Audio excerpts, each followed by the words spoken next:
చెప్పు తేజ. కొత్త మేడ్ వస్తుందని చెప్పాను కదా, తను మార్నింగ్ రాలేదు. నేను చేసినప్పుడు తను చేసినప్పుడు నేను లిఫ్ట్ చేయలేదు. తను ఏమన్నా వచ్చెళ్ళిందా? మేడం లేదా సార్? లేదమ్మా, తను ఆఫీస్కి వెళ్తుంది. ఏంటి సార్ మీరు ఆఫీస్ కోరా?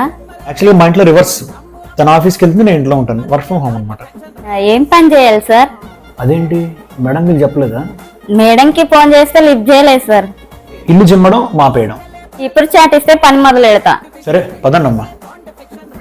సార్ లైజాల్ అయిపోయింది. ఒకసారి జెప్టోలో ఆర్డర్ పెడతానమ్మా, 10 minutes వచ్చేస్తుంది.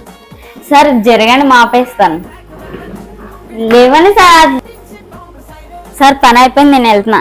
రేపటి నుంచి కొంచెం పొద్దున్నే రండమ్మా, మేడం కూడా ఉంటుంది. ఎందుకంటే ఈ డిస్టర్బెన్స్ లో నేనైతే వర్క్ చేయలేను. నా టైం నాది, మీ టైం మీది. ఇష్టంతో చేయించుకోండి, లేకపోతే లేదు.